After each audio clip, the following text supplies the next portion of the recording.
What's up, party people? I am coming to you from home, Cincinnati, Ohio, boys. Got home yesterday evening, somewhere around 7. Helped my daughter celebrate her birthday. That was fun. Man, got home late. Man, I was tired. Had a hard time getting up this morning. First thing I want to talk to you guys about is, the reserve blood supply that is used to save people's lives and help people through their illnesses extremely low, man. They're whining. The vampires are calling, but I'm already tapped out. I gave right before Christmas. Can't give again for something like 68 days or something like that because I do the double red process. But there's, I don't know, almost 365 million people in the U.S.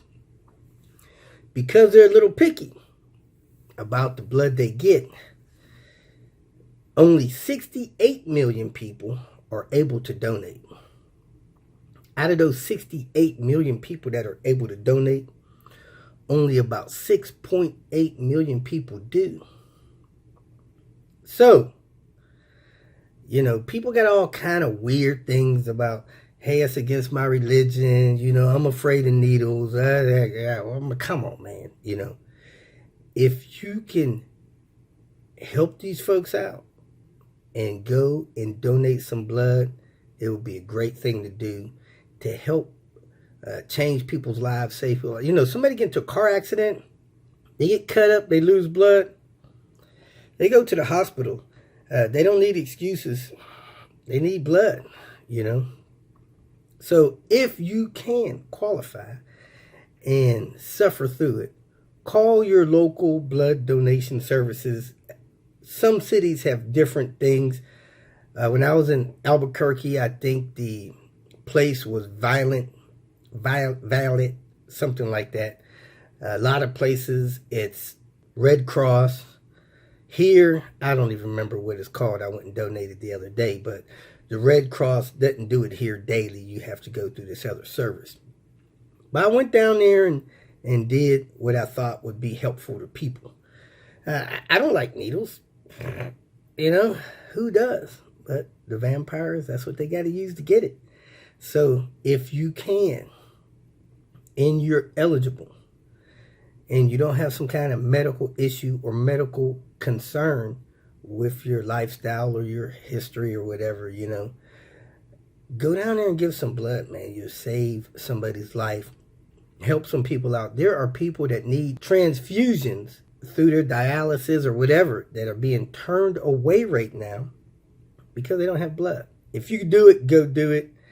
They give you cookies, t-shirts, orange juice. Of course, that's not why you do it. You do that to stay safe.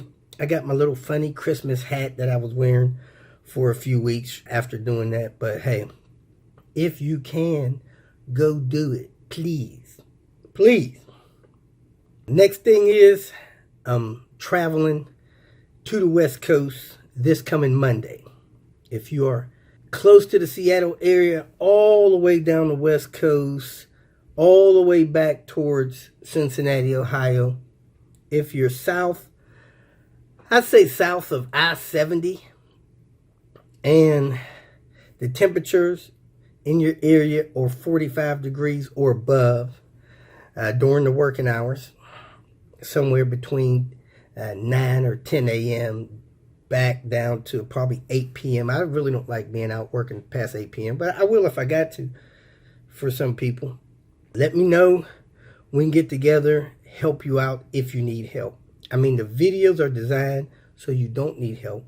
But if you need help for some reason, you're handicapped, you don't trust yourself in doing some of the critical jobs, you just need help, you can't afford labor, or whatever, Sometimes I got parts, or people send me parts if you can't afford parts, or we can go to Junkyard and get you parts if you need them. Kind of a helper tour, if at all possible. Cover my hard living expenses.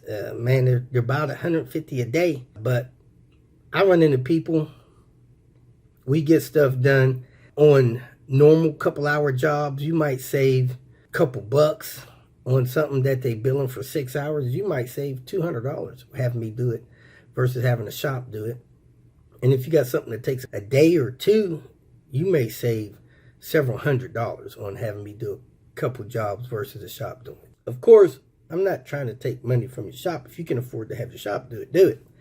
But if you need help, you live on a budget, don't have extra money to get certain things done, let me know. Maybe we can help you out.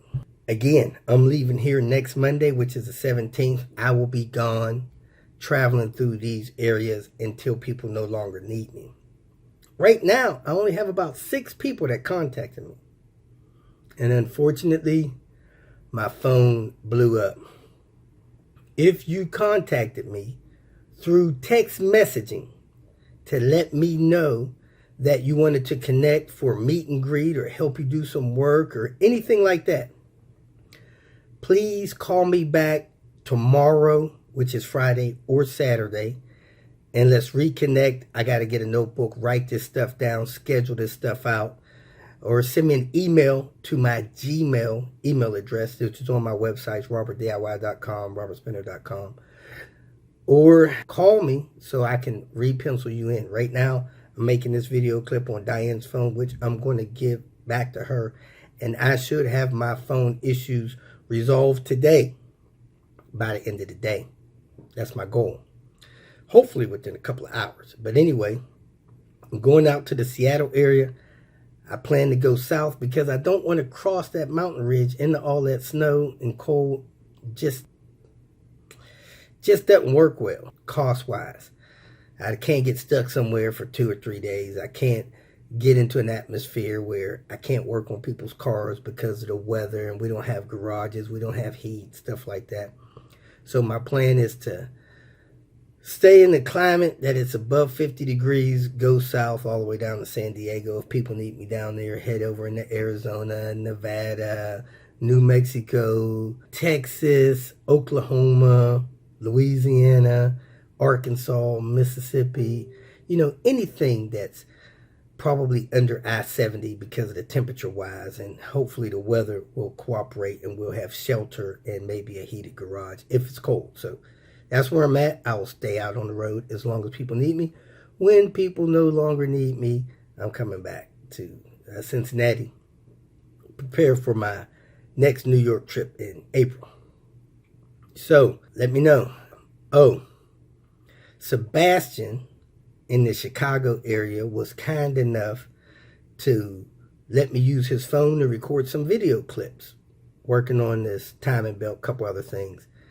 So I'm going to be posting those clips today. I had to open up a Dropbox account. First 12 months was free. Man, that's great. Then they gave me 100 gigabytes of space. That's great.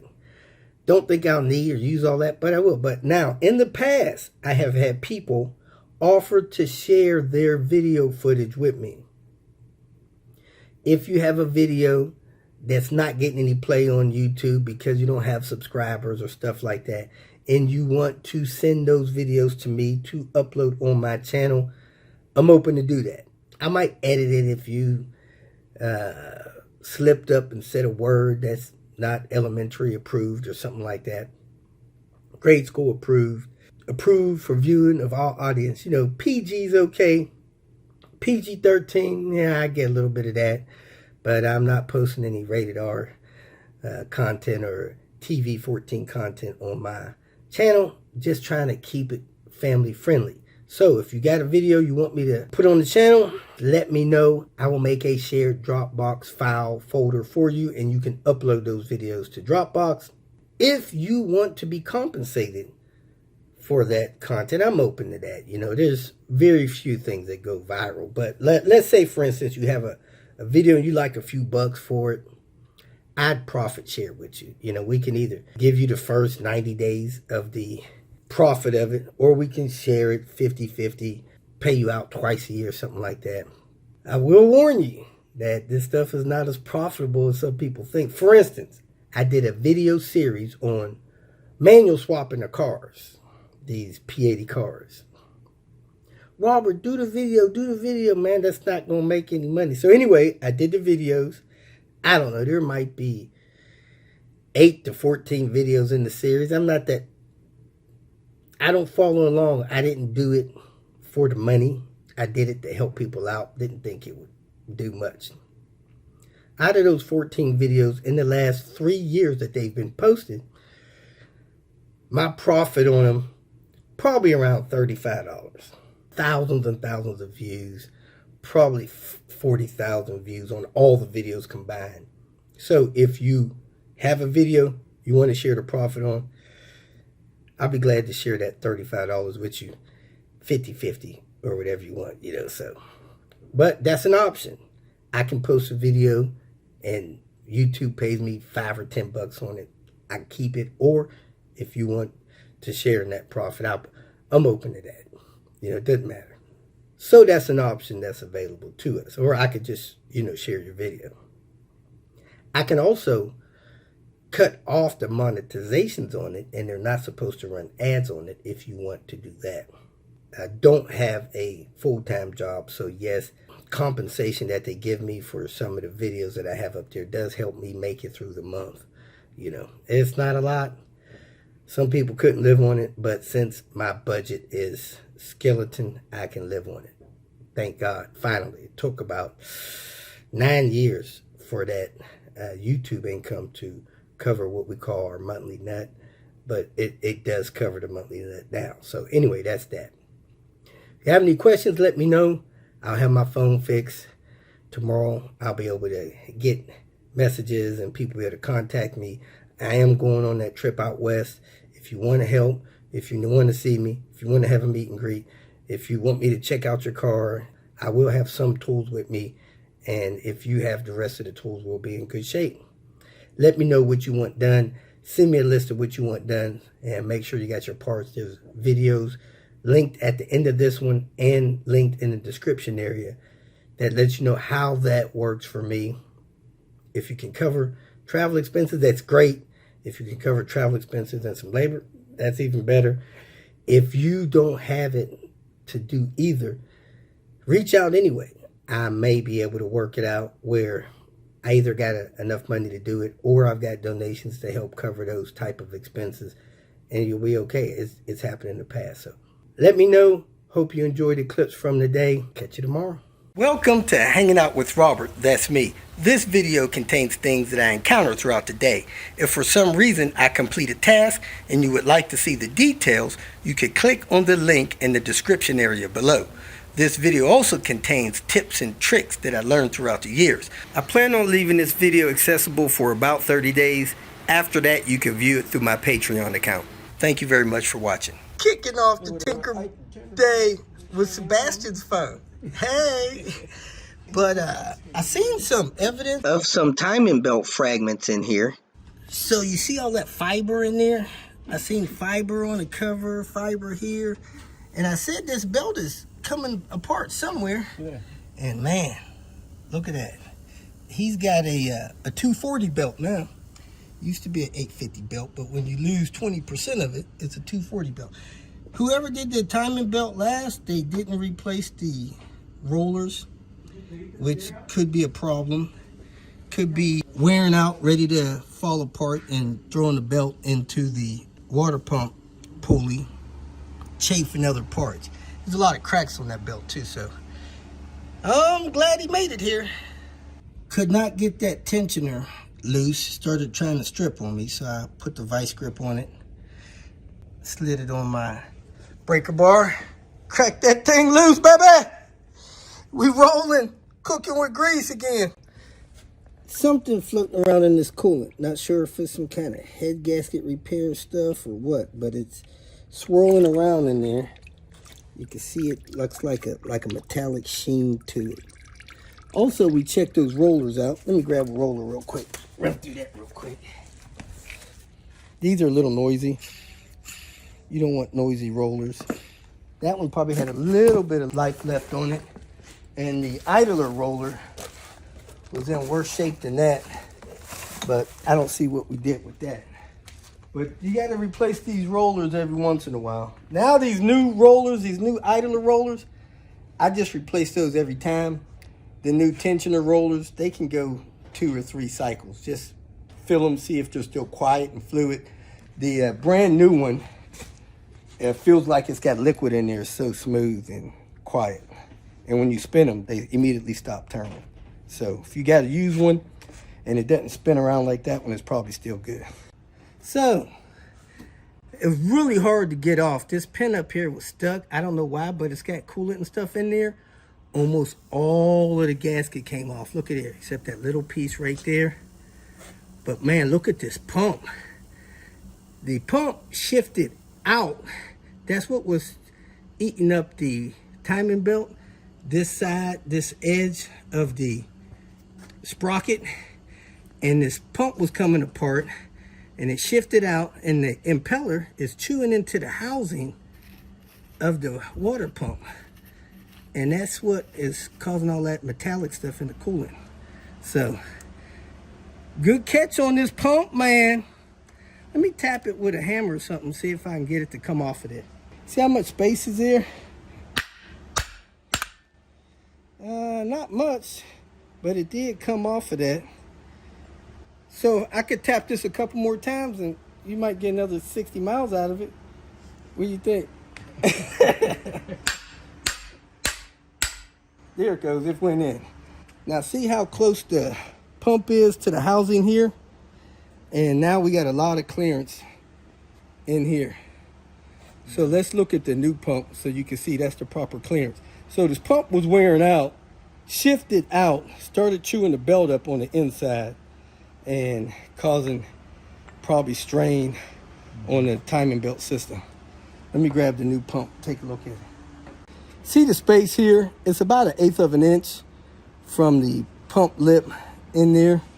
And then you have a lot of space in here, probably 3/16 of an inch between the housing and the blades. And that thing had chewed into there. Wow. Probably almost 1/4 of an inch. It's a good mark out of there. So anyway, caught it in time. This 850 will live another day, baby. All right. If you feel that this information was useful, please like it and share it with your social media friends. You can subscribe to my channel so that you will get notifications of future videos that I post. You can follow me on Twitter, and if you need to contact me directly, please visit my website. And if you have any questions, leave them below, and someone or myself will reply to them. Again, thank you very much for watching.